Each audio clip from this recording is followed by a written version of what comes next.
श्री परमात्मने नमः।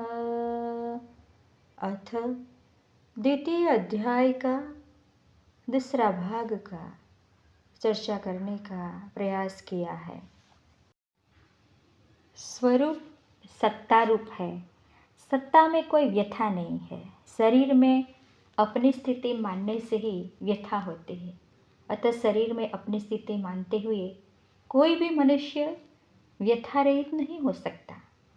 व्यथा रहित होने का तात्पर्य है प्रिय को प्राप्त होकर हर्षित न होना और अप्रिय को प्राप्त होकर उद्विग्न न होना।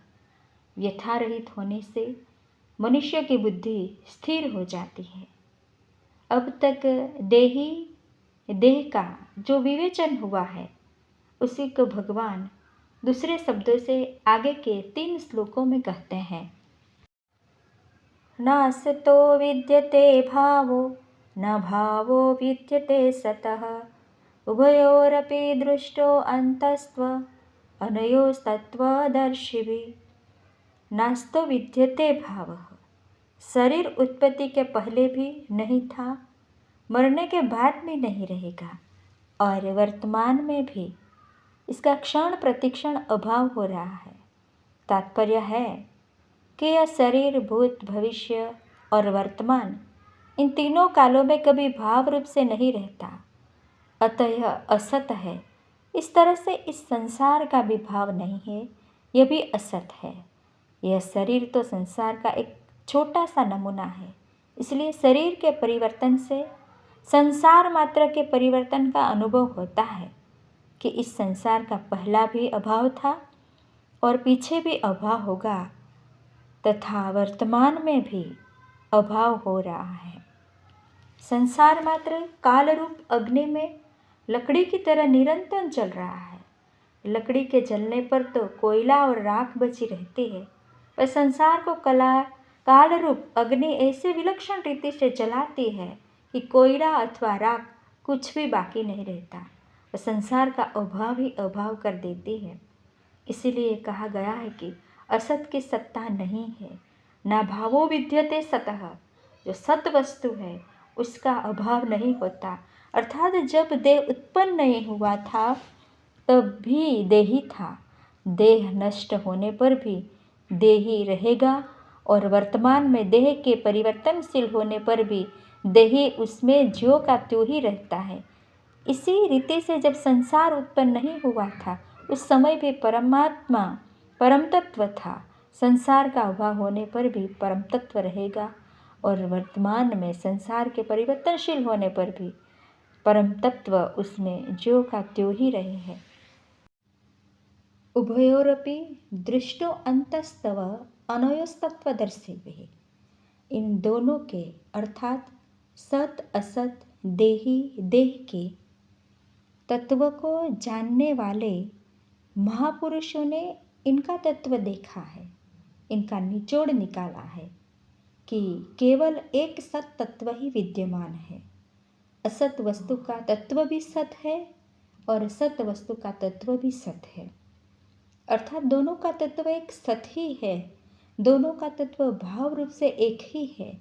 अतः सत और असत इन दोनों के तत्वों को जानने वाले महापुरुष के द्वारा जानने में आने वाला एक सत तत्व ही है। असत की जो सत्ता प्रतीत होती है वह सत्ता भी वास्तव में सत की ही है। सत की सत्ता से ही असत सत्तावान प्रतीत होता है। सत और असत क्या है इसको आगे के 2 श्लोकों में बताते हैं। अविनाशी तो तद्विधि येन सर्वमिदं ततं विनाशं व्यशस्यास्य न कश्चित् कर्तुम् अर्हति। अविनाशी तो तत्विधि। पूर्व श्लोक में जो सत असत की बात कही थी उसमें से पहले सत की व्याख्या करने के लिए तू पद आया है। उस अविनाशी तत्व को तू समझ, ऐसा कहकर भगवान ने उस तत्व को परोक्ष बताया है। परोक्ष बताने में तात्पर्य है कि ईदान से दिखने वाले इस संपूर्ण संसार में वह परोक्ष तत्व ही व्याप्त है, परिपूर्ण है। वास्तव में जो परिपूर्ण है वही है, और जो सामने संसार दिख रहा है यह नहीं है। यहाँ तत्पद से सत तत्वों को परोक्ष रीति से कहने का तात्पर्य यह नहीं है कि वह तत्व बहुत दूर है, किंतु वह इंद्रियों और अंतकरण का विषय नहीं है, इसलिए उसको परोक्ष रीति से कहा गया है। येन सर्वमिदं ततम्, जिसको परोक्ष कहा है उसी का वर्णन करते हैं कि यह सबका सब संसार उस नित्य तत्व से व्याप्त है। जैसे सोने से बने हुए गहनों में सोना, लोहे से बने हुए अस्त्र शस्त्रों में लोहा, मिट्टी से बने हुए बर्तनों में मिट्टी, और जल से बने हुए बर्फ में जल ही व्याप्त यानी परिपूर्ण है। ऐसे ही संसार में वह सत तत्व ही व्याप्त है। अतः वास्तव में इस संसार में वह सत तत्व ही जानने योग्य है। विनाशम व्यवस्यास्य न कश्चित् कर्तुम अर्हति। यह शरीरी अव्ययी अर्थात अविनाशी है। इस अविनाशी का कोई विनाश कर ही नहीं सकता, परंतु शरीर विनाशी है क्योंकि वह नित्य निरंतर विनाश की तरफ जा रहा है। अतः इस विनाशी के विनाश को कोई रोक ही नहीं सकता। तू सोचता है कि मैं युद्ध नहीं करूँगा तो ये नहीं मरेंगे, पर वास्तव में तेरे युद्ध करने से अथवा न करने से इस अविनाशी और विनाशी तत्व में कुछ फर्क नहीं पड़ेगा। अर्थात अविनाशी तो रहेगा ही और विनाशी का नाश होगा ही। यहाँ अश्य पद से सब तत्वों को ईदंता से कहने का तात्पर्य है कि प्रतिक्षण बदलने वाले शरीरों में जो सत्ता दिखती है वैसी सत तत्व की ही है। मेरा शरीर है और मैं शरीरधारी हूँ, ऐसा जो अपनी सत्ता का ज्ञान है उसी को लक्ष्य करके भगवान ने यहाँ अश्य पद दिया है। अंतवंत इमे देहा नित्यास्युक्ता शरीरिणी अविनाशिनो प्रमेयस्य तस्माद्युत्यस्य भारत। अनाशिनः किसी काल में किसी कारण से कभी किंचित मात्र भी जिसमें परिवर्तन नहीं होता, जिसकी क्षति नहीं होती, जिसका अभाव नहीं होता, उसका नाम अनाशी अर्थात अविनाशी है। अप्रमेयस्य जो प्रमाण यानी प्रमाण का विषय नहीं है, अर्थात जो अंतकरण और इंद्रियों का विषय नहीं है, उसको अप्रमेय कहते हैं। जिसमें अंतकरण और इंद्रियां प्रमाण नहीं होते उसमें शास्त्र और संत महापुरुष ही प्रमाण होते हैं।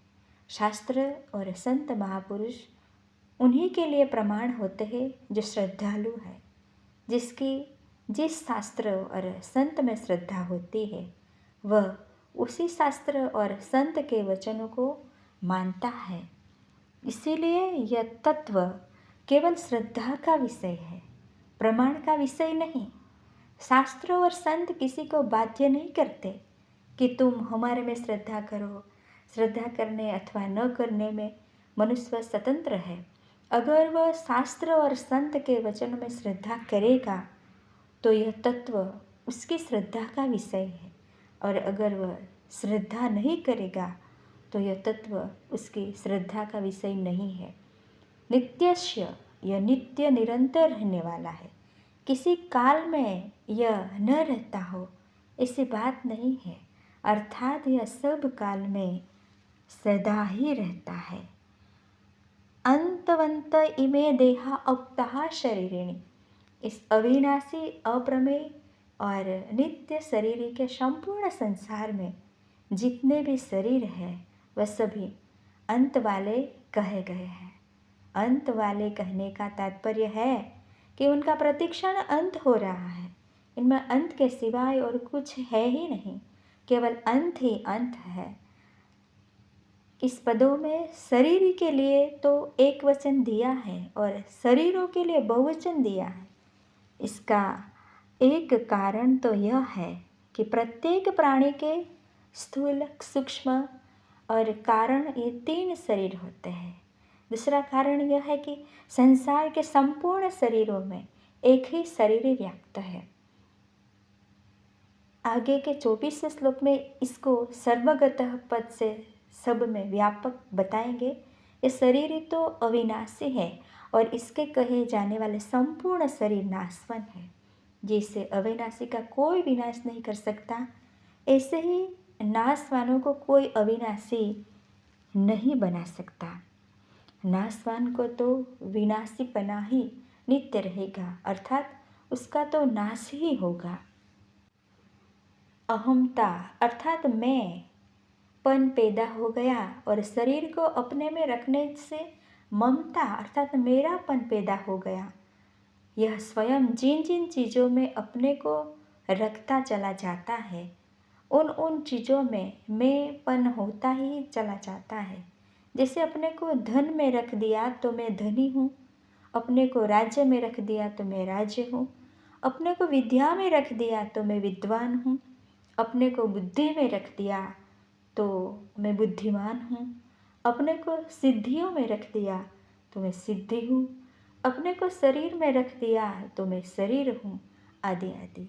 ये स्वयं जिन जिन चीज़ों को अपने में रखता चला जाता है, उन उन चीज़ों में मेरापन होता ही चला जाता है। जैसे कुटुंबों को अपने में रख लिया तो कुटुंब भी मेरा है, धन को अपने में रख लिया तो धन मेरा है, बुद्धि को अपने में रख लिया तो बुद्धि मेरी है, शरीर को अपने में रख लिया तो शरीर मेरा है, आदि आदि। जड़ता के साथ मैं और मेरापन होने से ही मात्र विकार पैदा होता है। तात्पर्य है कि शरीर और मैं स्वयं दोनों अलग अलग हैं। इस विवेक को महत्व न देने से ही मात्र विकार पैदा होते हैं। परंतु जो इस विवेक को आदर देते हैं, महत्व देते हैं, वे पंडित होते हैं।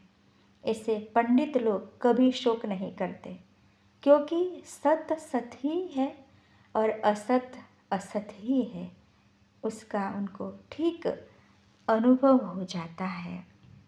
तस्मात् युद्धस्व, भगवान अर्जुन के लिए आज्ञा देते हैं कि सत असत को ठीक समझकर तुम युद्ध करो, अर्थात प्राप्त कर्तव्य का पालन करो। तात्पर्य है कि शरीर तो अंत वाला है और शरीर ही अविनाशी है। इन दोनों शरीर की दृष्टि से शोक बने ही नहीं सकता। अंतः शोक का त्याग करके युद्ध करो। पूर्व श्लोक तक शरीर को अविनाशी जानने वालों की बात कही। अब उसी बात को अन्वय और व्यतिरेक रीति से दृढ़ करने के लिए जो शरीर को अविनाशी नहीं जानते, उनकी बात आगे के श्लोक में कहते हैं।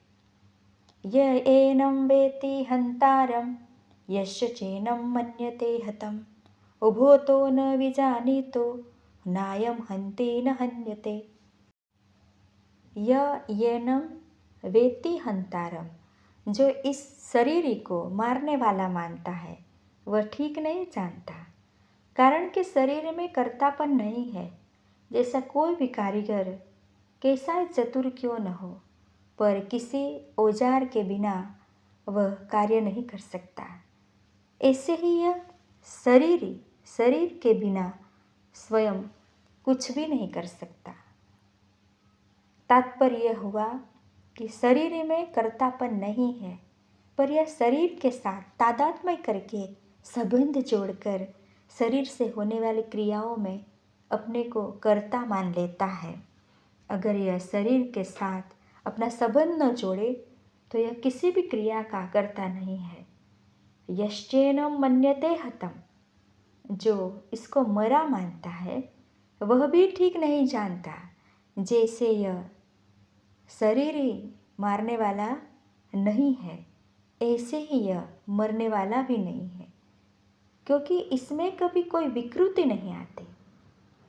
जिसमें विकृति आती है, परिवर्तन होता है, अर्थात जो उत्पत्ति विनाशशील होता है वही मर सकता है। उभो तो न विजानीतो नायम हन्ति न हन्यते, वे दोनों ही नहीं जानते, अर्थात जो इस शरीर को मारने वाला मानता है वह भी ठीक नहीं जानता, और जो इसको मारने वाला मानता है वह भी ठीक नहीं जानता। यहाँ प्रश्न होता है कि जो इस शरीर को मारने वाला है और मरने वाला दोनों मानता है, क्या वह ठीक जानता है? इसका उत्तर है कि वह भी ठीक नहीं जानता, कारण कि यह शरीर वास्तव में ऐसा नहीं है। यह नाश करने वाला भी नहीं है और नष्ट होने वाला भी नहीं है। यह निर्विकार रूप से नित्य निरंतर ज्यों का त्यों रहने वाला है। अतः इस शरीर को लेकर शोक नहीं करना चाहिए।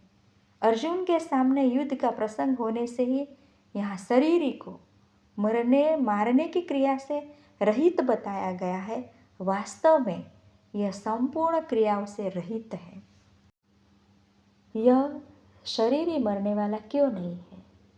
इसके उत्तर में कहते हैं, न जायते म्रियते वा कदाचित् अनयं भूत्वा भविता वा न भूयः अजो नित्य शाश्वतोऽयं पुराणो न हन्यते हन्यमाने शरीरे। न जायते म्रियते वा कदाचित, जैसा शरीर उत्पन्न होता है ऐसे ही यह शरीर कभी भी किसी भी समय में उत्पन्न नहीं होता। यह तो सदा से ही भगवान ने इस शरीर को अपना अंश बताते हुए उसको सनातन कहा है। ममेवांसो जीवलोके जीवभूत सनातन। यह शरीर कभी मरता भी नहीं, मरता वही है जो पैदा होता है, और म्रियते का प्रयोग भी वही होता है। जहाँ पिंड प्राण का वियोग होता है, पिंड प्राण का वियोग शरीर में होता है, परंतु शरीर में संयोग वियोग दोनों ही नहीं होते। यह ज्यों का त्यों ही रहता है, इसका मरना होता ही नहीं। सभी विकारों में जन्मना और मरना ये दो विकार ही है, मुख्य है। अतः भगवान ने इनको दो बार निषेध किया है। इसको पहले न जायते कहा, उसको दोबारा अजह कहा है, और जिसको पहले न म्रियते कहा उसी को दोबारा न हन्यते हन्यमाने शरीरे कहा है। अयम भूत्वा भविता वा न भूयः, यह अविनाशी नित्य तत्व पैदा होकर फिर होने वाला नहीं है, अर्थात यह स्वतः सिद्ध निर्विकार है। जैसे बच्चा पैदा होता है तो पैदा होने के बाद उसी की सत्ता होती है, जब तक वह गर्भ में नहीं आता तब तक बच्चा है। ऐसे उसकी सत्ता होनापन कोई भी नहीं कहता। तात्पर्य है कि बच्चे की सत्ता पैदा होने के बाद होती है, क्योंकि उस विकारी सत्ता का आदि और अंत होता है, परंतु उस नित्य तत्व की सत्ता स्वतः सिद्ध और निर्विकारी है, क्योंकि इस अविकारी सत्ता का आरंभ और अंत नहीं होता। अजह, इस शरीर का कभी जन्म नहीं होता, इसलिए यह अजह अर्थात जन्म रहित कहा गया है। नित्य, यह शरीर नित्य निरंतर रहने वाला है, अतः इसका कभी अपक्षय नहीं होता। अपक्षय तो अनित्य वस्तु में होता है, जो कि निरंतर रहने वाली नहीं है। जैसे आधी उम्र बीतने पर शरीर घटने लगता है, बल क्षीण होने लगता है, इंद्रियों की शक्ति कम होने लगती है, इस प्रकार शरीर, इंद्रियां, अंतकरण आदि को तो अपक्षय होता है, पर शरीर का अपक्षय नहीं होता। इस नित्य तत्वों में कभी किंचित मात्र भी कमी नहीं आती। शाश्वतः यह नित्य तत्व निरंतर एक रूप एक रस रहने वाला है। इसमें अवस्था का परिवर्तन नहीं होता, अर्थात यह कभी बदलता नहीं। इसमें बदलने की योग्यता है कि नहीं। पुराण, यह अविनाशी तत्व पुराण अर्थात अनादि है। यह इतना पुराना है कि यह कभी पैदा हुआ ही नहीं। उत्पन्न होने वाली वस्तुओं में भी देखा जाता है कि जो वस्तु पुरानी हो जाती है वह फिर बढ़ती नहीं, प्रत्युत नष्ट हो जाते हैं। फिर यह तो अनुत्पन्न तत्व है, इसमें बढ़ना रूप विकार कैसे हो सकता है? तात्पर्य है कि बढ़ना रूप विकार तो उत्पन्न होने वाली वस्तु में ही होता है, इस नित्य तत्व में नहीं। न हन्यते हन्यमान शरीरे, शरीर का नाश होने पर भी इस अविनाशी शरीर का नाश नहीं होता। यहाँ शरीर पद देने का तात्पर्य है कि यह शरीर नष्ट होने वाला है। इस नष्ट होने वाले शरीर में ही 6 विकार होते हैं, शरीर में नहीं।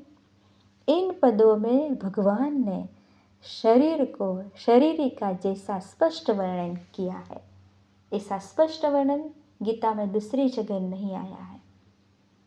अर्जुन युद्ध में कुटुंबियों को मरने की आशंका से विशेष शोक कर रहे थे। उस शोक को दूर करने के लिए भगवान कहते हैं कि शरीर के मरने पर भी इस शरीर का मरना नहीं होता, अर्थात इसका अभाव नहीं होता, इसलिए शोक करना अनुचित है। 19वें श्लोक में भगवान ने बताया कि यह शरीर न तो मारता है और न मरता ही है।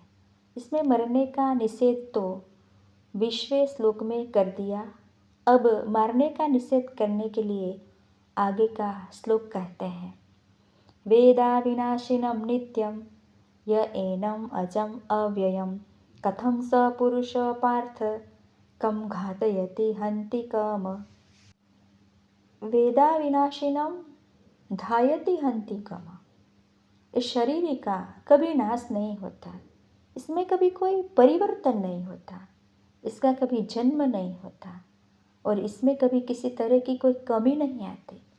ऐसा जो ठीक अनुभव कर लेता है वह पुरुष कैसे किसी को मारे और कैसे किसी को मरवाए, अर्थात दूसरों को मारने और मरवाने में उस पुरुष की प्रवृत्ति नहीं हो सकती।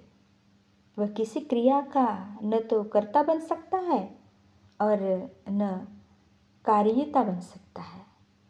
यहाँ भगवान ने शरीर को अविनाशी, नित्य, अज और अव्यय कहकर उसमें 6 विकारों का निषेध किया है। जैसे अविनाशी कहकर मृत्यु रूप विकार का, नित्य कहकर अवस्थांतर होना और बढ़ना रूप विकार का, अज कहकर जन्म होना और जन्म के बाद होने वाले सत्ता रूप विकार का, तथा अव्यय कहकर क्षय रूप विकार का निषेध किया गया है। शरीर में किसी भी क्रिया से किंचित मात्र भी कोई विकार नहीं होता। अगर भगवान को न हन्यते हन्यमाने शरीरे और कम धायति हन्ति कम, इन पदों में शरीर के कर्ता और कर्म बनने का ही निषेध करना था, तो फिर यहाँ करने न करने की बात न कहकर मरने मारने की बात क्यों कही? इसका उत्तर है कि युद्ध का प्रसंग होने से यहाँ यह कहना जरूरी है कि शरीर युद्ध में मरने वाला नहीं बनता, क्योंकि इसमें कर्तापन नहीं है। जब शरीर ही मारने वाला अर्थात कर्ता नहीं बन सकता, तब यह मरने वाला अर्थात क्रिया का विषय कर्म भी कैसे बन सकता है? तात्पर्य यह है कि यह शरीर किसी भी क्रिया का कर्ता और कर्म नहीं बनता, अतः मरने मारने में शोक नहीं करना चाहिए। प्रत्युत शास्त्र की आज्ञा के अनुसार प्राप्त कर्तव्य कर्म का पालन करना चाहिए। पूर्व श्लोकों में देही की निर्विकारिता का जो वर्णन हुआ है, आगे के श्लोक में उसका दृष्टांत रूप से वर्णन करते हैं। वासांसि जीर्णानि यथा विहाय नवानि गृह्णाति नरोपराणि तथा शरीराणि विहाय जीर्णा अन्यानि शय्याते नवानि देहि।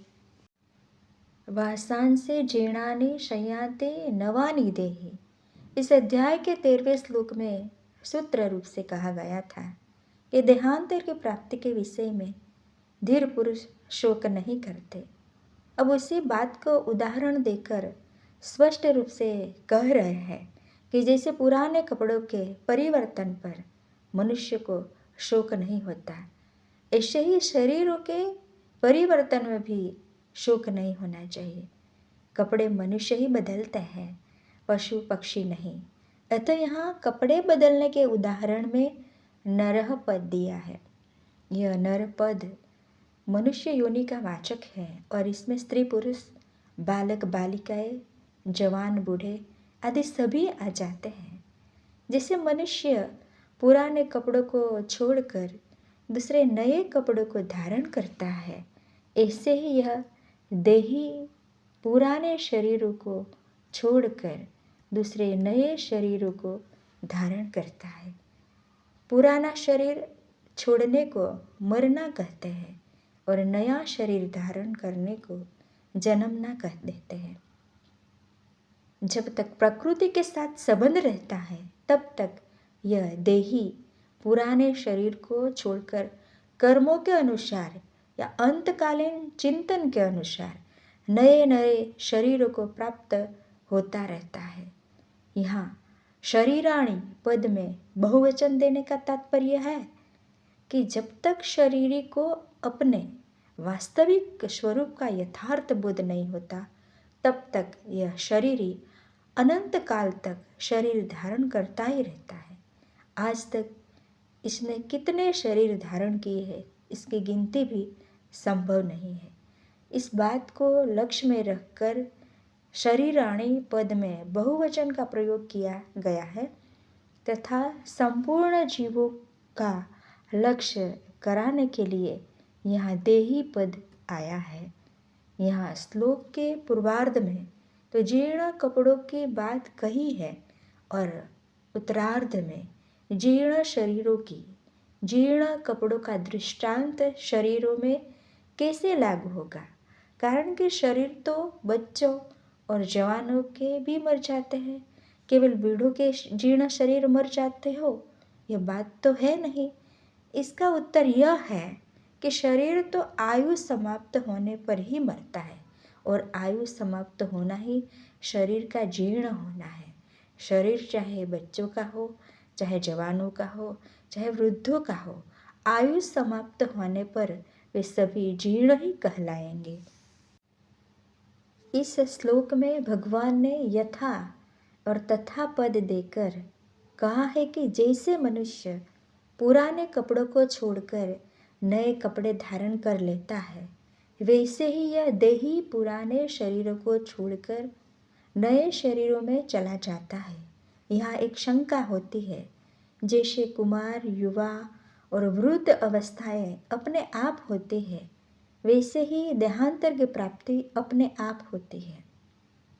यहाँ तो यथा जैसे और तथा वैसे घट जाते हैं, परंतु इस श्लोक में पुराने कपड़ों को छोड़ने में और नए कपड़े धारण करने में तो मनुष्य की स्वतंत्रता है, पर पुराने शरीरों को छोड़ने में और नए शरीर धारण करने में देही की स्वतंत्रता नहीं है। इसलिए यहाँ यथा और तथा कैसे घटेंगे, इसका समाधान है कि यहाँ भगवान का तात्पर्य स्वतंत्रता परतंत्रता की बात कहने में नहीं है, प्रत्युत शरीर के वियोग से होने वाले शोक को मिटाने में है।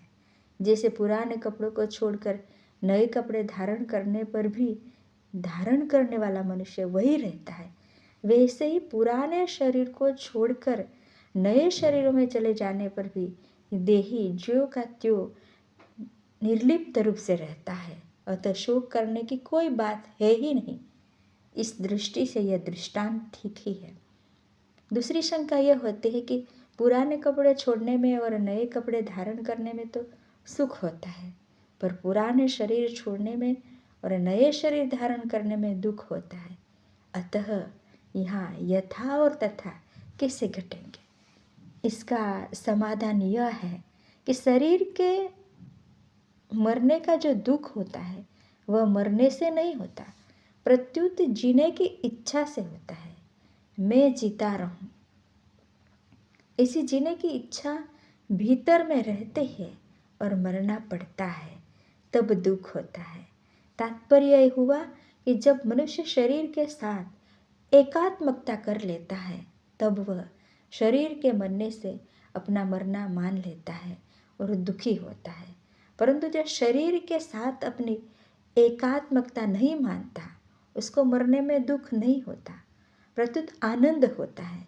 जैसे मनुष्य कपड़ों के साथ अपनी एकात्मकता नहीं मानता तो कपड़ों को बदलने में उसको दुख ही नहीं होता, कारण कि वहाँ उसका यह विवेक स्पष्टतया जागृत रहता है कि कपड़े अलग है और मैं अलग हूँ। परंतु वही कपड़ों का बदलना अगर छोटे बच्चों का किया जाए तो वह पुराने कपड़े उतारने में और नए कपड़े धारण करने में भी रोता है। उसका यह दुख केवल मूर्खता से, नासमझी से होता है। इस मूर्खता को मिटाने के लिए ही भगवान ने यहाँ यथा और तथा पद देकर कपड़ों का दृष्टांत दिया है। यहाँ भगवान ने कपड़ों के धारण करने में तो गृहणाति धारण करता है क्रियादि, पर शरीर के धारण करने में संयाति जाता है क्रियादि। ऐसा क्रियाभेद भगवान ने क्यों किया? लौकिक दृष्टि से बेसमझी के कारण ऐसा दिखता है कि मनुष्य अपनी जगह रहता हुआ ही कपड़ों के धारण करता है और देहांतर की प्राप्ति में देह को उन देहों में जाना पड़ता है। इस लौकिक दृष्टि को लेकर ही भगवान ने क्रियाभेद किया है। कोई भी दृष्टांत केवल एक अंश में घटता है, सर्वथा नहीं घटता। यहाँ पुराने कपड़े छोड़कर नए कपड़े बदलने का दृष्टांत केवल इस अंश में है कि जैसे मनुष्य अनेक कपड़े बदलने पर भी एक ही रहता है, वैसे ही स्वयं अनेक शरीर धारण करने पर ही वही का वही रहता है। जैसे पुराने कपड़ों को छोड़ने से हम मर नहीं जाते और नए कपड़े धारण करने से हम पैदा नहीं हो जाते, ऐसे ही पुराने शरीर को छोड़ने से हम मर नहीं जाते और नया शरीर धारण करने से हम पैदा नहीं हो जाते। तात्पर्य है कि शरीर मरता है, हम नहीं मरते। अगर हम मर जाए तो फिर पुण्य पाप का फल कौन भोगेगा? सबन बंधन किसका होगा? मुक्त कौन होगा? पहले दृष्टांत रूप से शरीर की निर्विकारिता का वर्णन करके अब आगे के 3 श्लोकों में उसी का प्रकारांतर से वर्णन करते हैं। नैनं छिदन्ति शस्त्राणि नैनं दहति पावक न चैन कलद्यन्त्यापो न शोष्यति मारुत। नैनं छिदन्ति शस्त्राणि, इस शरीर को शस्त्र नहीं काट सकते क्योंकि प्राकृत शस्त्र वहाँ तक पहुँच ही नहीं सकते। जितने भी शस्त्र हैं वे सभी पृथ्वी तत्व से उत्पन्न होते हैं। ये पृथ्वी तत्व इस शरीर में किसी तरह का कोई विकार नहीं पैदा कर सकता। इतना ही नहीं, पृथ्वी तत्व इस शरीर तक पहुँच ही नहीं सकता, फिर विकृति करने की बात तो दूर ही रही। नैनं दहति पावक, अग्नि इस शरीर को जला नहीं सकती क्योंकि अग्नि वहाँ तक पहुँच ही नहीं सकती। जब वहाँ तक पहुँच ही नहीं सकती तब उसके द्वारा जलाना कैसे संभव हो सकता है? तात्पर्य है कि अग्नि तत्व इस शरीर में कभी किसी तरह का विकार उत्पन्न कर ही नहीं सकता। न चैनम कलेद्यन्त्या आपः, जल इसको गीला नहीं कर सकता क्योंकि जल वहाँ तक पहुँच ही नहीं सकता। तात्पर्य है कि जल तत्व इस शरीर में किसी प्रकार का विकार पैदा ही नहीं कर सकता। न शोष्यति मारुतः, वायु इसको सुखा नहीं सकती, अर्थात वायु में इस शरीर को सुखाने की सामर्थ्य नहीं है क्योंकि वायु वहाँ तक पहुँच ही नहीं सकती। तात्पर्य है कि वायु तत्व इस शरीर में किसी तरह की विकृति पैदा नहीं कर सकता। पृथ्वी, जल, तेज, वायु और आकाश ये 5 महाभूत कहलाते हैं। भगवान ने इनमें 4 ही महाभूतों की बात कही है कि ये पृथ्वी, जल, तेज और वायु इस शरीर में किसी तरह की विकृति नहीं कर सकते, परंतु 5वें महाभूत आकाश की कोई चर्चा ही नहीं की है। इसका कारण यह है कि आकाश में कोई भी क्रिया करने की शक्ति नहीं है। क्रिया यानी कि विकृति करने की शक्ति तो इन 4 महाभूतों में ही है। आकाश तो इन सब को अवकाश मात्र देता है। पृथ्वी, जल, तेज और वायु ये चारों तत्व आकाश से ही उत्पन्न होते हैं, पर वे अपने कारणभूत आकाश में भी किसी तरह का विकार पैदा नहीं कर सकते। अर्थात पृथ्वी आकाश का छेदन नहीं कर सकती, जल गीला नहीं कर सकता, अग्नि जला नहीं सकती और वायु सुखा नहीं सकती। जब ये चारों तत्व अपने कारणभूत आकाश को, आकाश के कारणभूत महत्व को और महत्व के कारणभूत प्रकृति को भी कोई क्षति नहीं पहुंचा सकती, तब प्रकृति से सर्वथा अतीत शरीर तक ये पहुंच ही कैसे सकते हैं। इन गुण युक्त पदार्थों की उस निर्गुण तत्व में पहुंच ही कैसे हो सकती है? नहीं हो सकती। शरीर नित्य तत्व है। पृथ्वी आदि चारों तत्वों को इसी से सत्ता स्फूर्ति मिलती है। अतः जिसे इन तत्वों को सत्ता स्फूर्ति मिलती है, उसको ये कैसे विकृत कर सकते हैं? यह शरीर यानी आत्मा सर्वव्यापक है और पृथ्वी आदि चारों तत्व व्यापक है, अर्थात आत्मा के अंतर्गत है। अतः व्याप्य वस्तु व्यापक को कैसे नुकसान पहुंचा सकती है? उसको नुकसान पहुंचाना असंभव ही नहीं है। यहाँ युद्ध का प्रसंग है। ये सब संबंधी मर जाएंगे, इस बातों को लेकर अर्जुन शोक करते रहे। अतः भगवान कहते हैं कि यह कैसे मर जाएंगे, क्योंकि वहाँ तक शस्त्र अस्त्र की क्रिया पहुँचती ही नहीं। अर्थात शस्त्र के द्वारा शरीर कट जाने पर भी शरीर यानी आत्मा नहीं कटता। अग्नेयास्त्र के द्वारा शरीर जल जाने पर भी शरीर नहीं जलता। वरुणास्त्र के द्वारा शरीर गल जाने पर भी शरीर यानी आत्मा नहीं गलता। और वाव्य अस्त्र के द्वारा शरीर सूख जाने पर भी शरीर नहीं सूखता। तात्पर्य है कि अस्त्र शस्त्रों के द्वारा शरीर मर जाने पर भी शरीर नहीं मरता, प्रत्युत ज्यों का त्यों निर्विकार रहता है। अतः इसको लेकर शोक करना तेरी बिल्कुल ही बेसमझी है।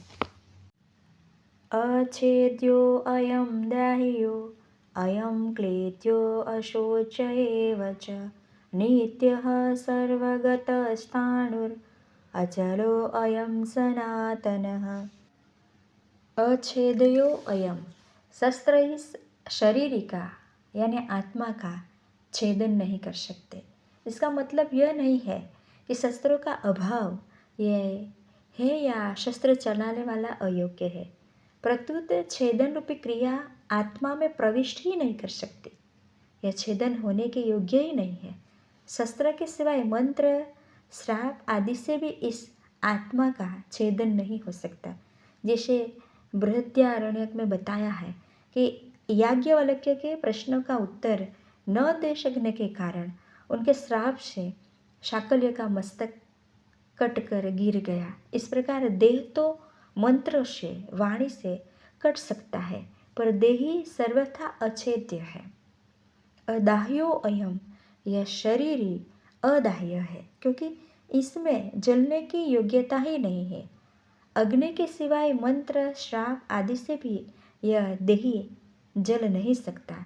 जैसे दमयंती के श्राप देने से व्याध बिना अग्नि के जलकर भस्म हो गया, इस प्रकार अग्नि, श्राप आदि से वही जल सकता है। जो जलने योग्य होता है, इस देही में तो दहन क्रिया का प्रवेश ही नहीं हो सकता। अक्लेद्य, यह देही गीला होने योग्य नहीं है, अर्थात इसमें गीला होने की योग्यता ही नहीं है। जल से एवं मंत्र या श्राप औषधि आदि से यह गीला नहीं हो सकता। जैसे सुनने में आता है कि मालकोस राग के गाए जाने से पत्थर भी गीला हो जाता है। चंद्रमा को देखने से चंद्रकांतमणि गीली हो जाती है, परंतु यह देही राग रागिनी आदि से गीली होने वाली वस्तु नहीं है। अशोच्य, यह देही अशोच्य है, वायु से इसका शोषण हो जाए यह ऐसी वस्तु नहीं है, क्योंकि इसमें शोषण क्रिया का प्रवेश ही नहीं होता। वायु से तथा मंत्र श्राप औषधि आदि से यह देही सूख नहीं सकता। जैसे अगस्त्य ऋषि समुद्र का शोषण कर गए, ऐसे इस देही का कोई अपनी शक्ति से शोषण नहीं कर सकता। एवच, अर्जुन नाश की संभावना को लेकर शोक कर रहे थे, इसलिए शरीर को अछेद्य, अदाह्य, अक्लेद्य और अशोच्य कहकर भगवान एवच पदों से विशेष जोर देकर कहते हैं कि यह शरीर तो ऐसा ही है, इसमें किसी भी क्रिया का प्रवेश नहीं होता, अतः यह शरीर शोक करने योग्य है ही नहीं। नित्य, यह देही नित्य निरंतर रहने वाला है, यह किसी काल में नहीं था और किसी काल में नहीं रहेगा, ऐसी बात नहीं है, किंतु यह सब काल में नित्य निरंतर ज्यों का त्यों रहने वाला है। सर्वगतः, यह देही सब काल में ज्यों का त्यों ही रहता है, तो यह किसी देश में रहता होगा? इसके उत्तर में कहते हैं कि यह देह संपूर्ण व्यक्ति, वस्तु, शरीर आदि में एक रूप से विराजमान है। अचलः, यह सर्वगतः है, तो यह कहीं आता जाता भी होगा।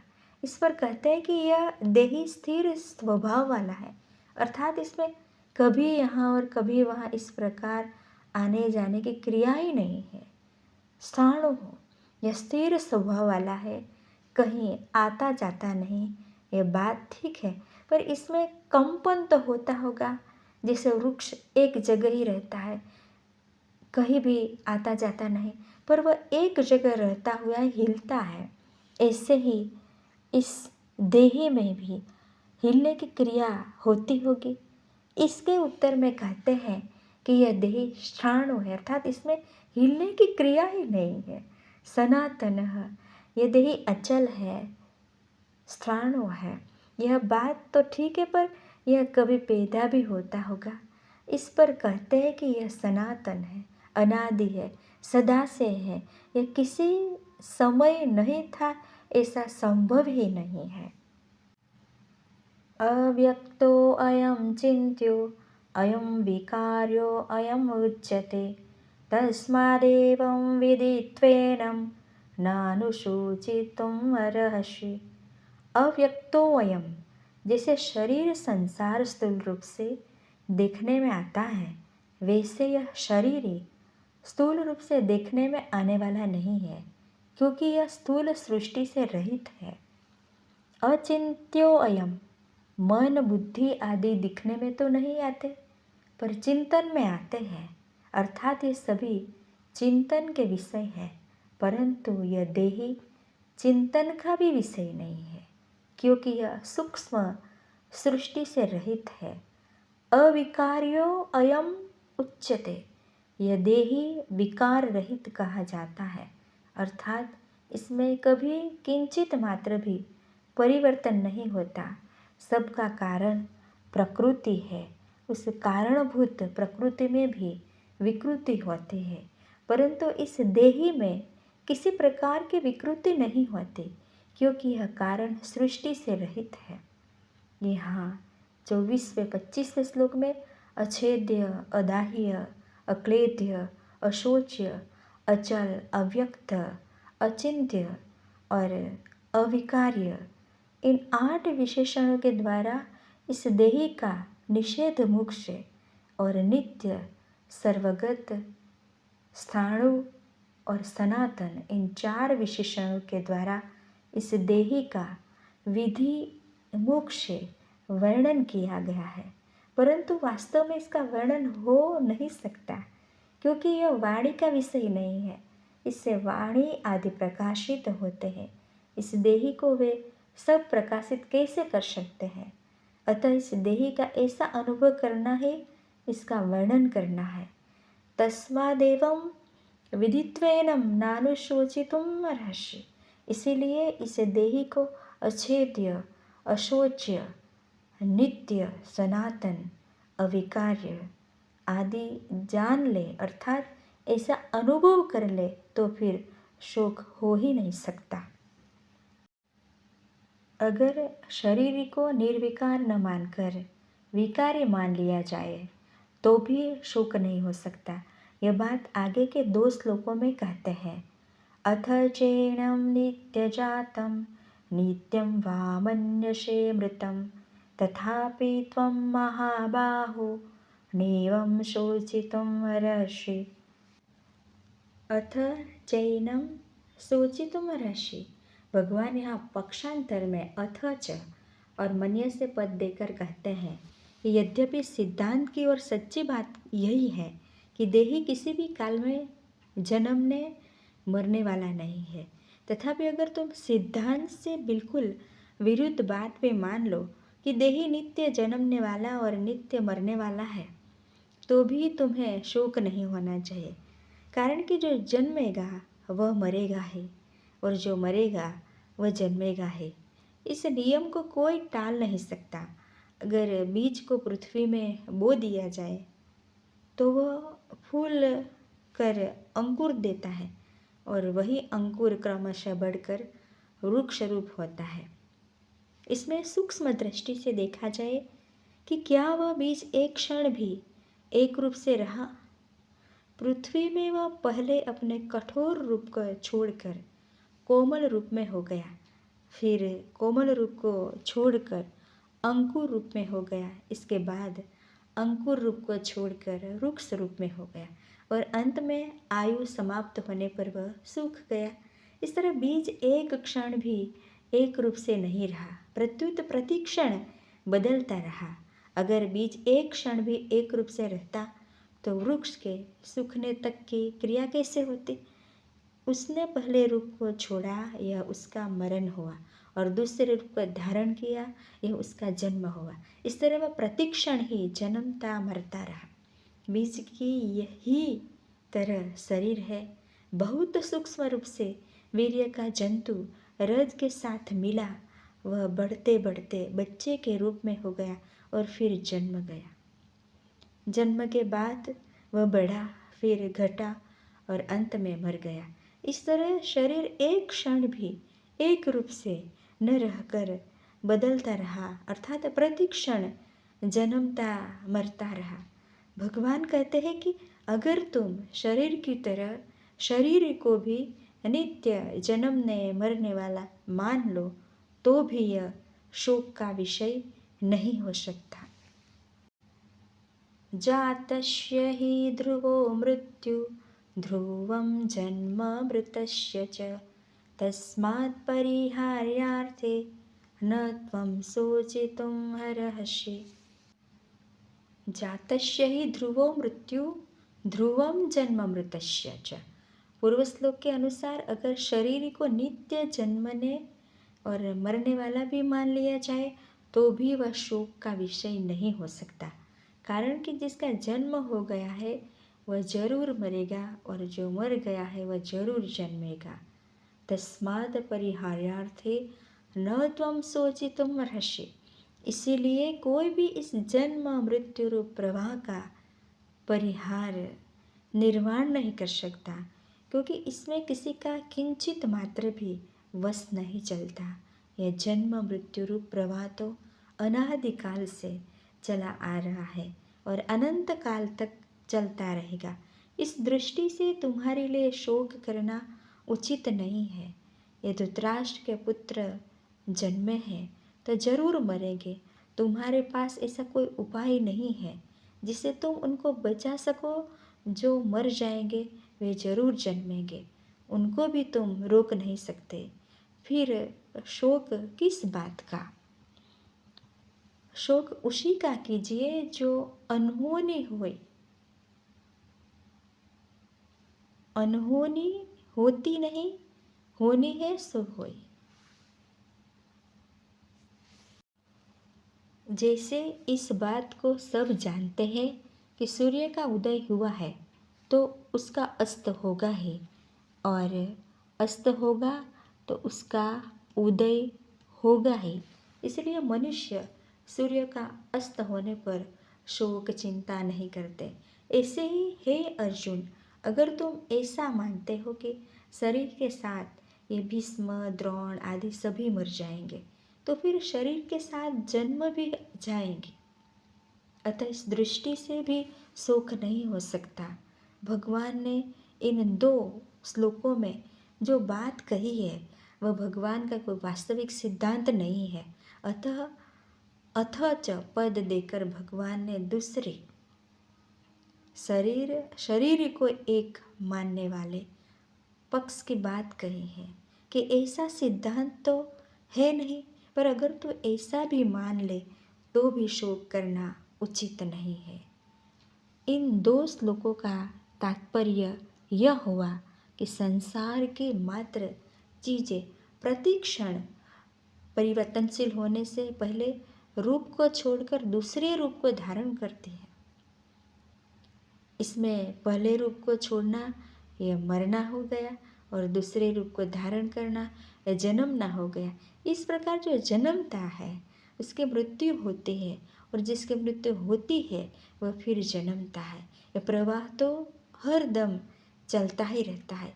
इस दृष्टि से भी क्या शोक करें। विचार करना चाहिए कि जब 84 लाख योनियों में कोई भी शरीर नहीं रहा तो फिर यह शरीर कैसे रहेगा। जब 84 लाख शरीर में मेरे नहीं रहे तो फिर यह शरीर में मेरा कैसा रहेगा। यह विवेक मनुष्य शरीर में हो सकता है, अन्य शरीरों में नहीं। पीछे के 2 श्लोकों में पक्षांतर की बात कहकर अब भगवान आगे के श्लोक में बिल्कुल साधारण दृष्टि की बात कहते हैं। अव्यक्त्यादीनि भूतानि व्यक्तं ध्याने भारत, अव्यक्तनिधन्यान्येव तत्र का परिदेवना। अव्यक्तादीनि भूतानि, देखने सुनने और समझने में आने वाले जितने भी प्राणी हैं वे सब के सब जन्म से पहले अप्रगट थे, अर्थात दिखते नहीं थे। अव्यक्त निधन्यान्येव, ये सभी प्राणी मरने के बाद अप्रगट हो जाएंगे, अर्थात इनका नाश होने पर भी ये सभी नहीं में चले जाएंगे, दिखेंगे नहीं।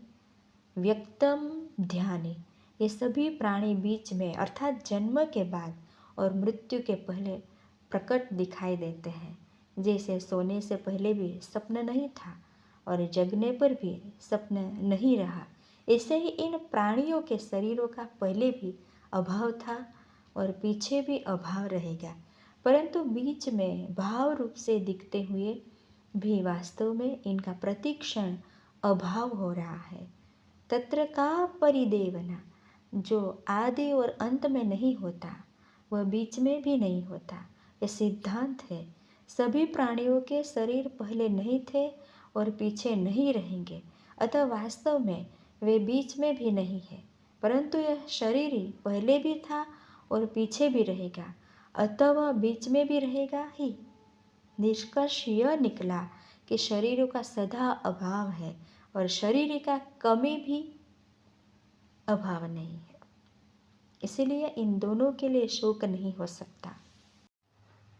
अब भगवान शरीर की अलौकिकता का वर्णन करते हैं। आश्चर्यवद पश्यति कश्चिदेनम्, आश्चर्यवद वदति तथैव चान्यः, आश्चर्यवद चैन्यमन्यः शृणोति व्याप्येनं वेद न चैव कश्चित्। आश्चर्यवत् पश्यति कश्चिदेनम्। इस देही को कोई आश्चर्य की तरह जानता है। तात्पर्य यह है कि जैसे दूसरी चीज़ें देखने, सुनने, पढ़ने और जानने में आती है, वैसे ही इस आत्मा का जानना नहीं होता। कारण कि दूसरी वस्तुएं यह करके जानते हैं, यथार्थ वे जानने का विषय होती है, पर यह आत्मा इंद्रिय, मन, बुद्धि का विषय नहीं है। इसको तो स्वयं से, अपने आप से ही जाना जाता है। अपने आप से जो जानना होता है वह जानना लौकिक ज्ञान की तरह नहीं होता, प्रत्युत बहुत विलक्षण होता है। पश्यति पद के दो अर्थ होते हैं, नेत्रों से देखना और स्वयं के द्वारा स्वयं को जानना। यहाँ पश्यति पद स्वयं के द्वारा स्वयं को जानने के विषय में आया है। जहाँ नेत्र आदि कारणों से देखना, जानना होता है, वहाँ दृष्टा, दृश्य और दर्शन, यह त्रिपुटी होती है। इस त्रिपुटी से ही सांसारिक देखना, जानना होता है, परंतु स्वयं के ज्ञान में यह त्रिपुटी नहीं होती। अर्थात स्वयं का ज्ञान कारण सापेक्ष नहीं है। स्वयं का ज्ञान तो स्वयं के द्वारा ही होता है, अर्थात वह ज्ञान करण निरपेक्ष है। जैसे मैं हूँ, ऐसा जो अपने होनापन का ज्ञान है, उसमें किसी प्रमाण की या किसी कारण की आवश्यकता नहीं है। इस अपने होनेपन को ईदनता से, अर्थात दृश्य रूप से नहीं देख सकते। इसका ज्ञान अपने आप को ही होता है। यह ज्ञान इंद्रिय जन्य या बुद्धिजन्य नहीं है। इसीलिए स्वयं को, अपने आप को अपना आश्चर्य की तरह होता है। जैसे अंधेरे कमरे में हम किसी चीज़ों को लाने जाते हैं तो हमारे साथ प्रकाश भी चाहिए और नेत्र भी चाहिए। अर्थात उस अंधेरे कमरे में प्रकाश की सहायता से हम उस चीज़ों को नेत्रों से देखेंगे, तब उसको लाएंगे। परंतु कहीं दीपक जल रहा है और हम उस दीपक को देखने जाएंगे, तो उस दीपक को देखने के लिए हमें दूसरे दीपक की आवश्यकता नहीं पड़ेगी, क्योंकि दीपक स्वयं प्रकाश है। वह अपने आप को स्वयं ही प्रकाशित करता है। ऐसे ही अपने स्वरूप को देखने के लिए किसी दूसरे प्रकाश की आवश्यकता नहीं है, क्योंकि यह आत्मा स्वयं प्रकाश है। अतः यह अपने आप से ही अपने आप को जानता है। स्थूल, सूक्ष्म और कारण, ये तीन शरीर है। अन्न जल से बना हुआ स्थूल शरीर है। यह स्थूल शरीर इंद्रियों का विषय है। इस स्थूल शरीर के भीतर 5 ज्ञानेंद्रिय, 5 कर्मेंद्रिय, 5 प्राण, मन और बुद्धि, इन 17 तत्वों से बना हुआ सूक्ष्म शरीर है। यह सूक्ष्म शरीर इंद्रियों का विषय नहीं है, प्रत्युत बुद्धि का विषय है। जो बुद्धि का भी विषय नहीं है, जिसमें प्रकृति स्वभाव रहता है, वह कारण शरीर है। इन तीनों शरीरों पर विचार किया जाए तो यह स्थूल शरीर मेरा स्वरूप नहीं है, क्योंकि यह प्रतिक्षण बदलता है और जानने में आता है। सूक्ष्म शरीर भी बदलता है और जानने में आता है, अतः यह भी मेरा स्वरूप नहीं है। कारण शरीर प्रकृति स्वरूप है, पर देही यानी आत्मा प्रकृति से भी अतीत है, अतः कारण शरीर भी मेरा स्वरूप नहीं है। यह आत्मा जब प्रकृति को छोड़कर अपने स्वरूप में स्थित हो जाता है, तब यह अपने आप से अपने आप को जान लेता है। यह जानना सांसारिक वस्तुओं को जानने की अपेक्षा सर्वथा विलक्षण होता है। इसलिए उसको आश्चर्यवत पश्यति कहा गया है। यहाँ भगवान ने कहा है कि अपने आप को अनुभव करने वाला कोई एक ही होता है, कश्चित और आगे 7वें अध्याय के 3 श्लोक में भी यही बात कही है कि कोई एक मनुष्य ही मेरे को तत्व से जानता है। कश्चिन्माम वेति तत्वतः। इन पदों से ऐसा मालूम होता है कि इस अविनाशी तत्वों को जानना बड़ा कठिन है, दुर्लभ है, परंतु वास्तव में ऐसी बात नहीं है। इस तत्वों को जानना कठिन नहीं है, दुर्लभ भी नहीं है। प्रत्युत इस तत्व को सच्चे हृदय से जानने वाले के इस तरफ लगने वाले की कमी है। यह कमी जानने की जिज्ञासा कम होने के कारण ही है। आश्चर्यवत वदति तथैव चान्यः। ऐसे ही दूसरा पुरुष इस आत्मा का आश्चर्य की तरह वर्णन करता है, क्योंकि यह तत्व वाणी का विषय नहीं है। जिसे वाणी भी प्रकाशित होती है, वह वाणी उसका वर्णन कैसे कर सकती है। जो महापुरुष इस तत्व का वर्णन करता है वो तो शाखा चंद्र या अन्य की तरह वाणी से इसका केवल संकेत ही करता है, जिसे सुनने वाला का इधर लक्ष्य हो जाए। अतः इसका वर्णन आश्चर्य की तरह ही होता है। यहाँ जो अन्य पद आया है उसका तात्पर्य यह नहीं है कि जो जानने वाला है इससे वह कहने वाला अन्य है, क्योंकि जो स्वयं जानेगा ही नहीं वह वर्णन क्या करेगा। अतः इस पद का तात्पर्य यह है कि जितने जानने वाले हैं उनमें वर्णन करने वाला कोई एक ही होता है, कारण कि सब के सब अनुभवी तत्वज्ञ महापुरुष उस तत्व का विवेचन करके सुनने वालों को उस तत्व तक नहीं पहुंचा सकते। उसको शंकाओं का, तर्कों का पूरी तरह समाधान करने की क्षमता नहीं रखते। अतः वर्णन करने वाले की विलक्षण क्षमता का द्योतन करने के लिए ही यह अन्य पद दिया गया है। आश्चर्यवत चैन्यमन्यः शृणोति। दूसरा कोई इस आत्मा को आश्चर्य की तरह सुनता है। तात्पर्य है कि सुनने वाला शास्त्रों की, लोकांतर की जितनी बातें सुनता आया है उन सब बातों से इस आत्मा की बात विलक्षण मालूम होती है। कारण कि दूसरा जो कुछ सुना है वह सब का सब इंद्रियां, मन, बुद्धि आदि का विषय है, परंतु यह आत्मा इंद्रियों आदि का विषय नहीं है, परंतु यह इंद्रियों आदि के विषयों को प्रकाशित करता है। अतः इस आत्मा की विलक्षण बात वह आश्चर्य की तरह सुनता है। यहाँ अन्य पद देने का तात्पर्य है कि जानने वाला और कहने वाला इन दोनों से सुनने वाला जिज्ञासु अलग है। श्रुत्वा पयनम वेद न चैव कश्चित्। इसको सुन करके भी कोई नहीं जानता। इसका तात्पर्य यह नहीं है कि उसने सुन लिया तो अब वह जानेगा ही नहीं। इसका तात्पर्य यह है कि केवल सुनकर इसको कोई भी नहीं जान सकता। सुनने के बाद जब वह स्वयं उसमें स्थित होगा तब वह अपने आप से ही अपने आप को जानेगा। यह कोई कहे कि शास्त्र और गुरुजनों से सुनकर ज्ञान तो होता ही है, फिर यहाँ सुन करके भी कोई नहीं जानता, ऐसे कैसे हो सकता है? इसे कैसे कहा जाता है? इस विषय पर थोड़ी गंभीरता से विचार करके देखेंगे कि शास्त्रों पर श्रद्धा स्वयं शास्त्र नहीं कराते और गुरुजनों पर श्रद्धा स्वयं गुरुजन नहीं कराते, किंतु साधक स्वयं ही शास्त्र और गुरु पर विश्वास करते हैं, श्रद्धा रखते हैं, स्वयं ही उनके सम्मुख होता है।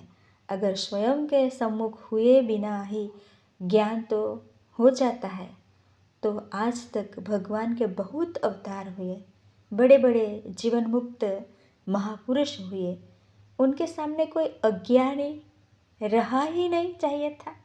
अर्थात सबको तत्वज्ञान हो जाना चाहिए था, पर ऐसा देखने में नहीं आता। श्रद्धा विश्वास पूर्वक सुनने से स्वरूप में स्थित होने में सहायता तो जरूर मिलती है, पर स्वरूप में स्थित स्वयं ही होता है। अतः इस पदों का तात्पर्य तत्वज्ञान को असंभव बताने में नहीं, परंतु उसे करण निरपेक्ष बताने में है। मनुष्य किसी भी रीति से तत्व को जानने का प्रयत्न क्यों न करे, पर अंत में अपने आप से ही अपने आप को जानेगा। श्रवण, मनन आदि साधन तत्व के ज्ञान में परंपरागत साधन माने जा सकते हैं, पर वास्तविक बोध करण निरपेक्ष यानी अपने आप से ही होता है। अपने आप से अपने आप को जानना क्या होता है? एक होता है करना, एक होता है देखना और एक होता है जानना। करने में कर्मेंद्रियों की, देखने में ज्ञानेंद्रियों की और जानने में स्वयं की मुख्यता होती है। ज्ञानेंद्रियों के द्वारा जानना नहीं होता, प्रत्युत देखना होता है, जो कि व्यवहार में उपयोगी है। स्वयं के द्वारा जो जानना होता है वह दो तरह का होता है। एक तो शरीर संसार के साथ मेरी सदा भिन्नता है और दूसरा परमात्मा के साथ मेरी सदा अभिन्नता है। दूसरे शब्दों में परिवर्तनशील नाशवान पदार्थों के साथ मेरा किंचित मात्र भी संबंध नहीं है और अपरिवर्तनशील अविनाशी परमात्मा के साथ मेरा नित्य संबंध है। ऐसा जानने के बाद फिर स्वतः अनुभव होता है। इस अनुभव का वाणी से वर्णन नहीं हो सकता, वहाँ तो बुद्धि भी चुप हो जाती है। अब तक देह और आत्मा का जो प्रकरण चल रहा था उसका आगे के श्लोक में उपसंहार करते हैं। देहि नित्यं अवध्यो अयं देहे सर्वस्य भारत तस्मात् वर्णानि भूतानि न त्वं शोचितुं रहसि। देहि नित्यं अवध्यो अयं देहे सर्वस्य भारत। मनुष्य, देवता, पशु, पक्षी, कीट, पतंग आदि स्थावर जंगम संपूर्ण प्राणियों के शरीर में यह आत्मा नित्य अवध्य अर्थात अविनाशी है। अवध्य शब्द के दो अर्थ होते हैं, एक इसका वध नहीं करना चाहिए और दूसरा इसका वध हो ही नहीं सकता। जैसे गाय अवध्य है अर्थात कभी किसी भी अवस्था में गायों को नहीं मारना चाहिए, क्योंकि गाय को मारने में बड़ा भारी दोष है, पाप है। परंतु देही के विषय में देही का वध नहीं करना चाहिए, ऐसी बात नहीं है। प्रत्युत इस आत्मा का वध यानी नाश कभी किसी भी तरह से हो ही नहीं सकता और कोई कर भी नहीं सकता। विनाशम अव्यस्यास्य न कश्चित् कर्तुमर्हति तस्मात् सर्वाणि भूतानि न त्वं शोचितुं रहसि। इसलिए तुम्हें किसी भी प्राणी के लिए शोक नहीं करना चाहिए, क्योंकि इस आत्मा का विनाश कभी हो ही नहीं सकता और विनाश देह क्षण मात्र भी स्थिर नहीं रहता। यहाँ सर्वाणि भूतानि पदों में बहुवचन देने का आशय है कि कोई भी प्राणी बाकी न रहे, अर्थात किसी भी प्राणी के लिए शोक नहीं करना चाहिए। शरीर विनाशी है क्योंकि इसका स्वभाव ही नाशवान है, वह प्रतिक्षण ही नष्ट हो रहा है। परंतु जो अपना नित्य स्वरूप है उसका कभी नाश होता ही नहीं। अगर इस वास्तविकता को जान लिया जाए तो फिर शोक होना संभव ही नहीं है। इस प्रकार भगवान ने 11वें से 30वें श्लोक तक शरीर और आत्मा के विवेक का वर्णन किया है। इस प्रकरण में भगवान ने ब्रह्म, जीव, प्रकृति, पुरुष, जड़, चेतन, माया, अविद्या, आत्मा, अनात्मा आदि किसी दार्शनिक शब्द का प्रयोग नहीं किया है। इसका कारण यह है कि भगवान इसको पढ़ाई का अर्थात सीखने का विषय न बनाकर अनुभव का विषय बनाना चाहते हैं और यह सिद्ध करना चाहते हैं कि शरीर और आत्मा के अलगाव का अनुभव मनुष्य मात्र कर सकता है। धन्यवाद।